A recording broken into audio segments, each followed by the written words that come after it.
Have you ever argued about which snack is the best or who has the best moves in a video game? Instead of guessing, you could actually collect data and find out for sure. That's what statistics is all about, asking questions and using data to answer them. Welcome to Celebrate Learning 102. My name is Amy and I am here to help you take control of your education. Today we're taking another look at our second goal category, Skills for Life. I'll open up the Celebrate Learning 101 guide so we can take a look together. If you haven't had a chance to make this yet, go back, watch the 101 series if you'd like your own guide. Today we are focusing on statistics and probability, and specifically statistics. Do you know what your level was for that? If you're working at the lower levels, start by sorting and comparing things. For example, empty out the contents of a small M&M packet and ask simple questions like which color has the most, and group the colors to work out the answer. The best part is then you get to eat them. You could make a sticker chart for your family and give someone a sticker every time they do the dishes, then see who gets the most stickers by the end of the week or end of the month. At the middle levels, start collecting your own data. Ask a question like, what are my friends' best times in Mario Kart? Or what kind of pizza topping is the most popular? Create a tally chart and survey your friends or family. So this is an example of a tally chart where you have 4 lines and then the 5th one is a line across. Then turn your results into a graph, maybe a bar chart or a table. You could use a spreadsheet and you can use tools like Excel.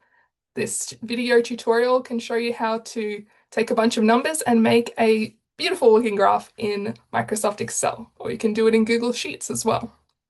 Compare your results and look for patterns. Which answer was most common? Were there any surprises? At the higher levels, statistics become a powerful way to understand the world. You can collect larger data sets and analyze them using measures like mean, median, and mode, and range. Not sure what those words mean? Check out this fun song with toads. The mean, median, and mode toads. Just heads up, also a very catchy song. It will get stuck in your head. Then play one of the games at Turtle Diary, like Save the Princess.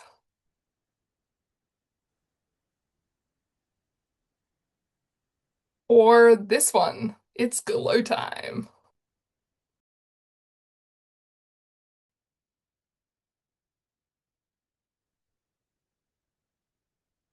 Learn about different types of graphs on School Yourself.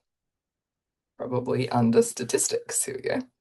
And you can create more advanced graphs like line graphs or scatter plots to explore relationships between variables. You can also investigate how data is collected.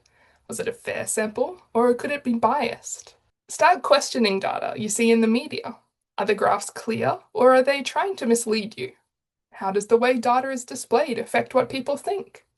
You could compare different real-life data sets. For example, look at the Australian Bureau of Statistics and see if there's something there that's meaningful to you. You can check out all the different categories like economics, jobs, industries, population statistics. See if there's something that's interesting to you. You could look for trends over time and even make predictions, try and predict the future. After this episode, try running your own mini investigation. Ask a question, collect some data, and present it in a graph. Check out your latest gaming stats and compare them to your friends, or try making a sticker chart to see who helps out around the house the most this week. Keep your eyes peeled, record your observations, and celebrate learning.